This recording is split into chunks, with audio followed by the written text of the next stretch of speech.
Program in Focus, and today we focus on Hilary Rodham, Arkansas's new First Lady and the wife of Governor Bill Clinton. She's a native of Illinois and was raised in the Chicago area.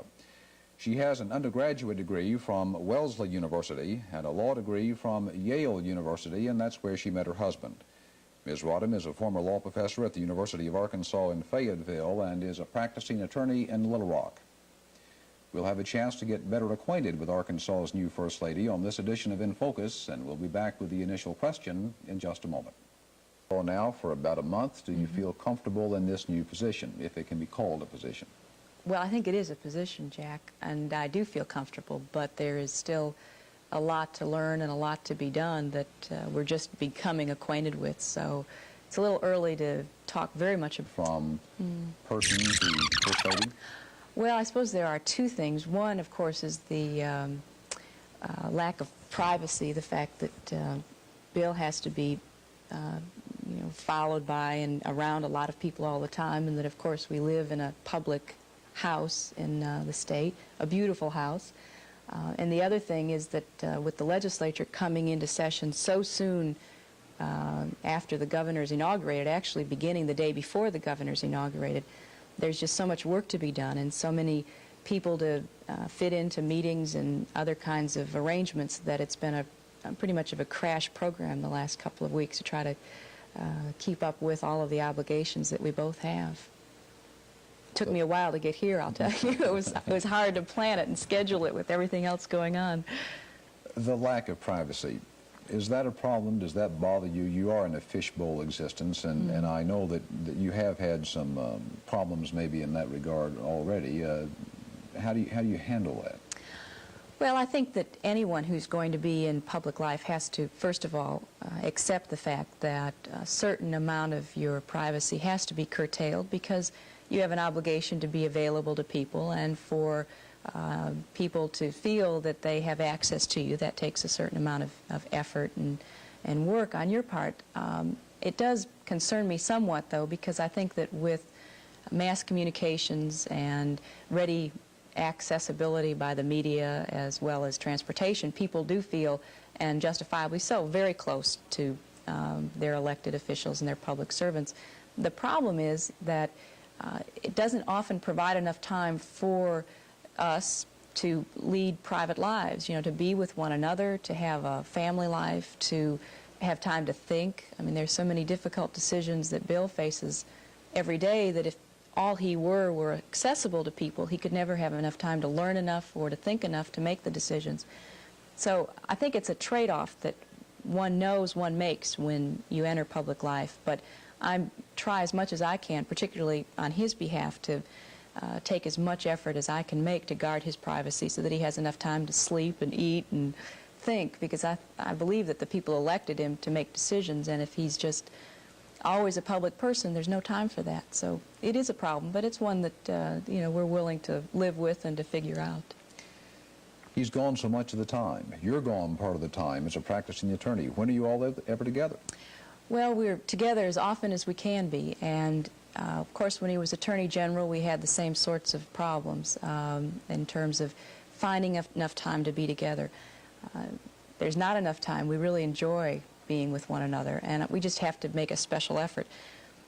I think that we try to keep the weekends as much as possible to ourselves and to our family and to close friends, and we try not to schedule things if we can at all avoid doing so. We talk a lot on the telephone during the day, and if he's gone, we always talk. So we don't have as much time as I would like in an ideal world, but probably we come down to having nearly as much time as most married couples do, because we really make the effort to do that. There are those in the audience who would say, but aha, Ms. Rodham, if you just wouldn't be a practicing attorney, then you see that would eliminate some of the problems of not being together. Well, no, because that wouldn't, unless I were going to take on the position of his bodyguard and follow him around all the time. I'm afraid that wouldn't solve it at all. In fact, I think that people who are married to politicians are under a tremendous strain, because unless you have a pretty strong sense of your own self-identity, it becomes very easy to be buffeted about by all the people that are around your husband. people who are advising him, people who want favors from him, people who want to do things with him or for him or to him. And very often those people are not anxious to have the politician's wife or family members around, because that's then competition for their time. Now, that's not true in our case. We've got a very wonderful group of people that we're working with, but it has been true historically, and particularly has been more and more evident in the lives of our first families as they talk about the kinds of strains they've been under. But I think if one looks at the lives of most political people and looks at the wives that are married to those politicians, one would find if they're not working, they're equally involved in other activities that take up their time, because your husband is gone so much. Leaves at 7 o'clock in the morning for a meeting and goes on to receptions and appointments and business and all the rest of it, and may have some kind of an event in the evening as well. So that now I think practicing law is something that, in addition to a profession that I enjoy, it's something that kind of keeps me busy during all the time that he would be gone anyway. One gets the impression that, excuse me, you're really not all that interested possibly in state dinners and teas and garden parties, the kinds of things that we tend to associate with governors' wives. Well, that's not a true impression. I'm interested in everything. I'm interested in social events and civic events, as well as my own professional life. I don't see any reason to be a sort of either-or person. I never have. I think that, you know, there's so many opportunities in life to learn new things and meet new people and become involved in activities that it's sort of short-sighted to cut oneself off from anything. So although I don't spend my time completely doing social events, I also don't spend it completely doing sort of non-social public interest or professional events either. I like to have a good mixture. I think that's fun. You get to meet more people who have different viewpoints and perspectives on what's going on in the state, and I really enjoy it. But being a politician's wife, and we're told, and everyone seems to believe, that your husband is a rising star on the political scene, being a politician's wife, as we've been chatting here, puts such a strain on a marriage. It does. And I'm very lucky, because I married Bill when he was a defeated politician. He had lost his race for Congress, and I had known him for a period of time before that in law school, before I ever knew really that he was interested in politics, and had an opportunity to get to know him. And we have, for me, an excellent marriage. I'm not sure that it would suit other people, because the kinds of strains that we've been talking about, being in the public eye, being separated from one another, are ones that not everyone could live with. But I really believe in what he's doing. I think that he's just a superb human being as well as a good politician. So that for me, those are sacrifices that I'm willing to make. And he's very supportive of me in everything that I do, and I try to do as much as I can for him. So that I think there are strains in any marriage. And a political marriage, of course, has strains, but I'm not so sure that any marriage doesn't have their own particular kinds of strains, and each couple has to work out an accommodation for whatever reasons there may be. So that we've worked out ours, and we're very happy, and I just hope other people can work out their strains as well as I think we have. Any second thoughts, though, sometimes? No, what never. am I getting into? Never, never. I was 28 or 29, I can't remember right now, but I was older when I got married. I knew exactly what might occur in my life, but despite the trepidation that I felt at the prospect of being married to a politician, there wasn't any question. I mean, once you fall in love with somebody, if you want to sit around and analyze it, you can, but that seems to me to be kind of a fruitless way to respond. I should think you must get very tired, though, of being asked questions by people like me, newsmen like me, and by people in the general public about your decision not to use your husband's name. Mm-hmm. Well, I don't get tired of it. I think it's an understandable question. But for many of the things that we've just been talking about, the decision to keep my own name, particularly in my professional work, was one that seemed a very natural kind of decision, because, as I said, I was older when I got married, and I had practiced law, and I had worked in Washington and Boston. I had written several articles, had developed something of a specialization in the area of children and family law. And I knew that we were going to be undergoing a great deal of scrutiny and a great deal of attention if Bill continued in politics, which he intended to do in some form or another. And since I wanted to continue practicing law, I really did not want to mix my professional activities with his political activities. I didn't want anyone ever to think that I was either taking advantage of his position or in some way riding on it. And there aren't very many ways to persuade people of that, but I thought it essential that I try to keep as much of a distinction between my legal career and my obligations as Bill's wife as I possibly could. Keeping my name was part of that, as well as the sort of professional reputation that I'd already built up. Well, your husband won the governorship in a landslide, but we're still led to believe that it possibly could have cost him a few votes because your name is not the same as his. I'm sure that it probably did, and I regret that very much. I regret any reason for someone voting against Bill other than on the basis of an honest disagreement with the issues. People voted against him because of his youth, I think. Some people may have voted against him because he was born in Hope instead of Jonesboro. I mean, there are all sorts of reasons why a voter might vote against a politician.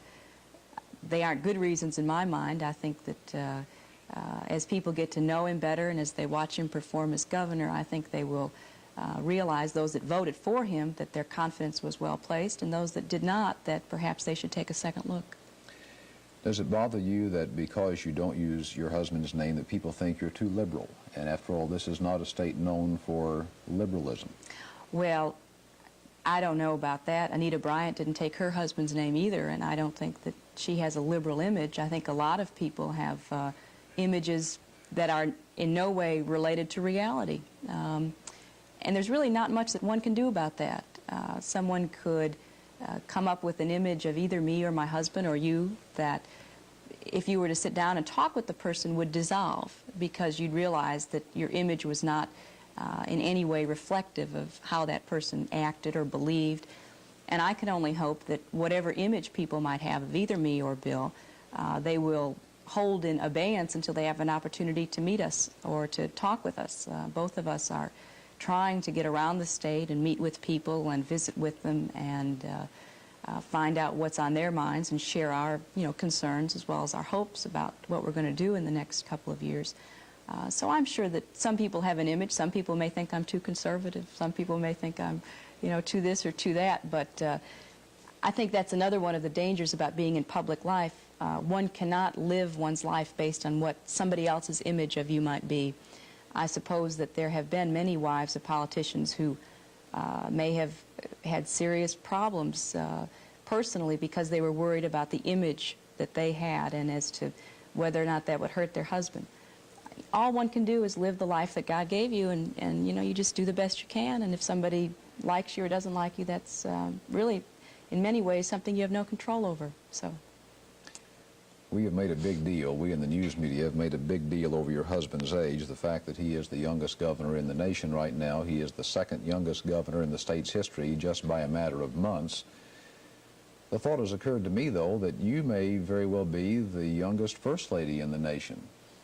I don't know. I don't know whether that's true or not. I kind of doubt it, since it's much more likely that a person in public life, a governor, would be married to a woman who was, younger than he was. So I don't know. No one has said that to me.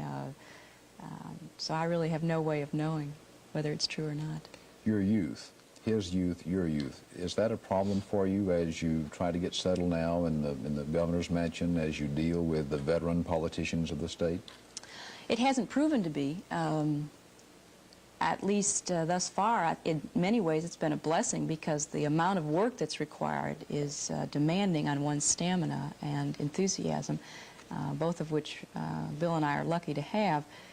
So no, we have not run into those difficulties. I'm sure, again, that there are some people who are concerned about our youth, but I think that will also begin to dissolve depending upon the kind of job that we do.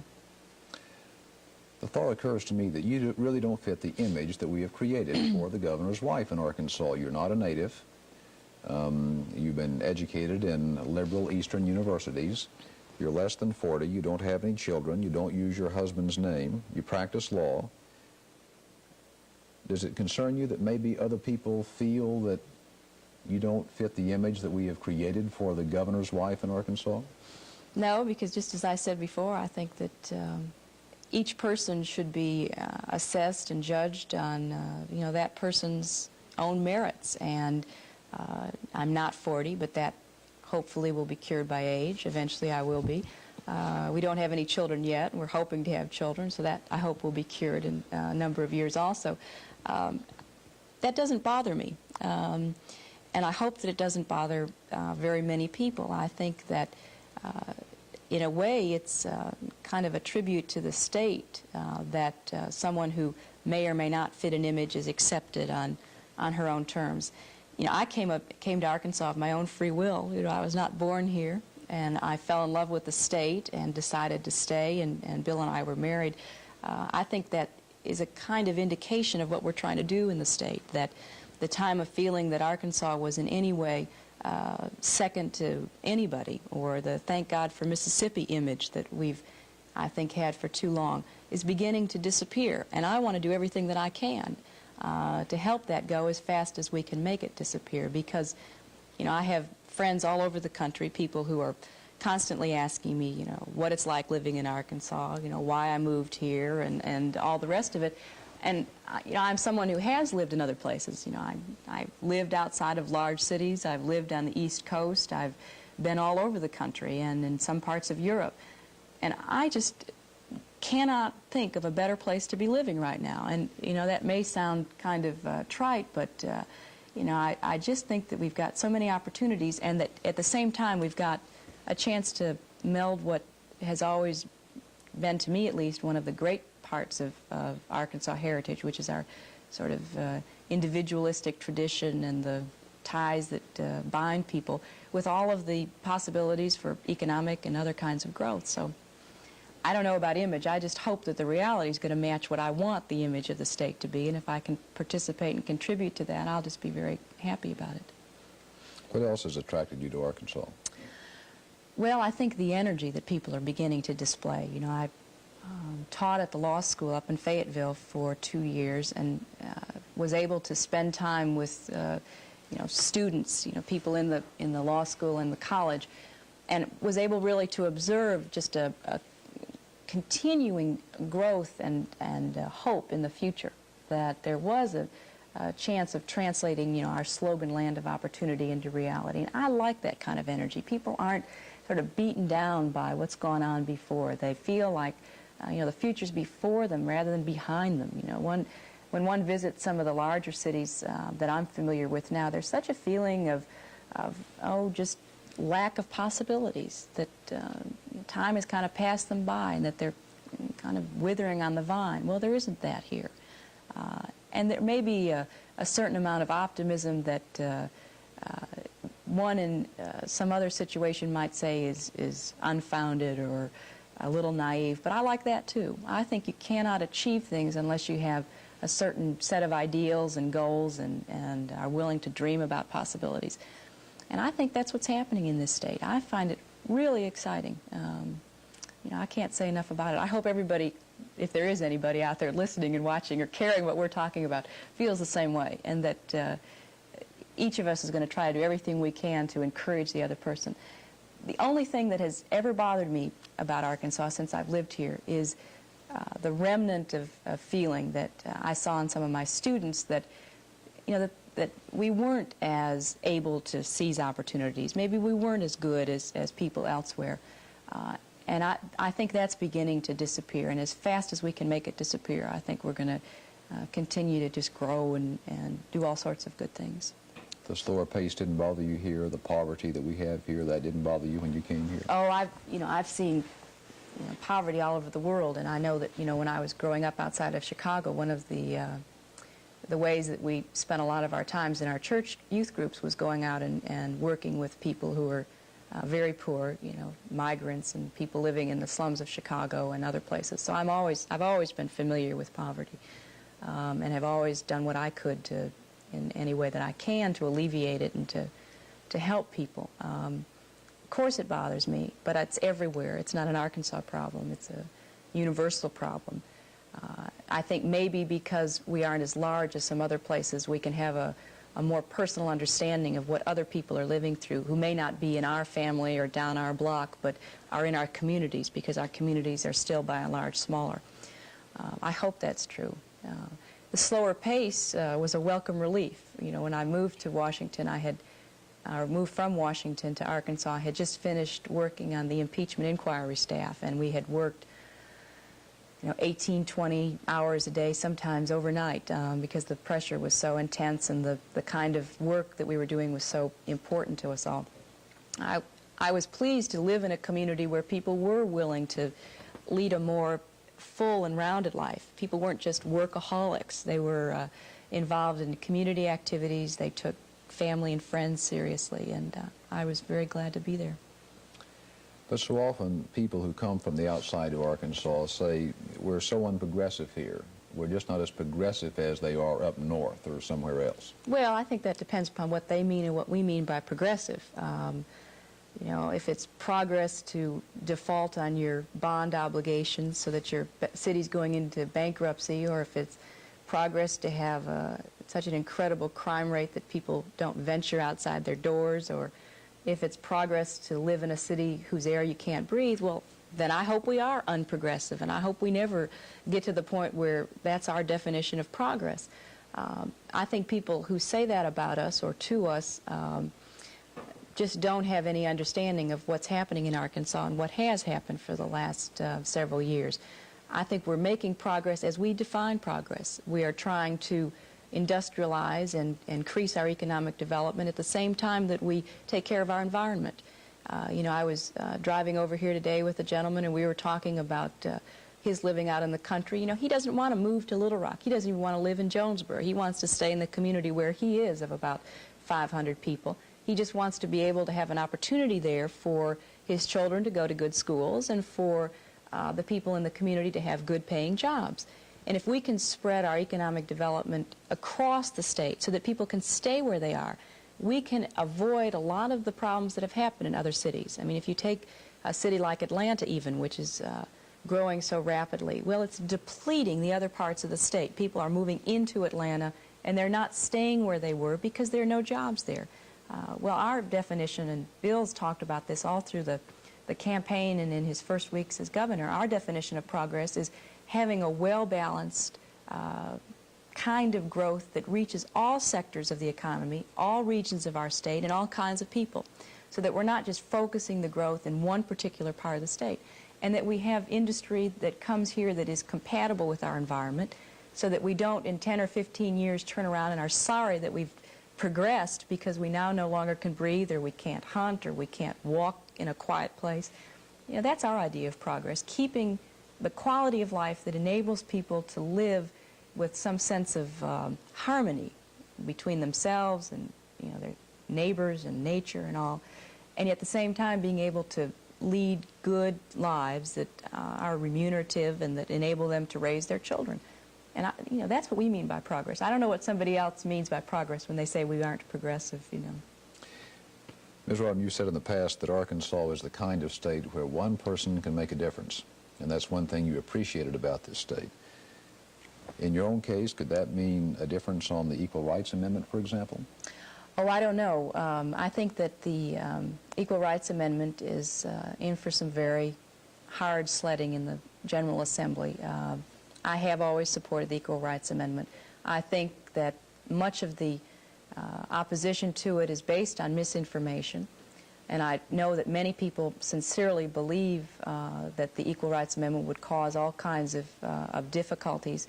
I just don't share that belief based on my own study of constitutional history and my understanding of it.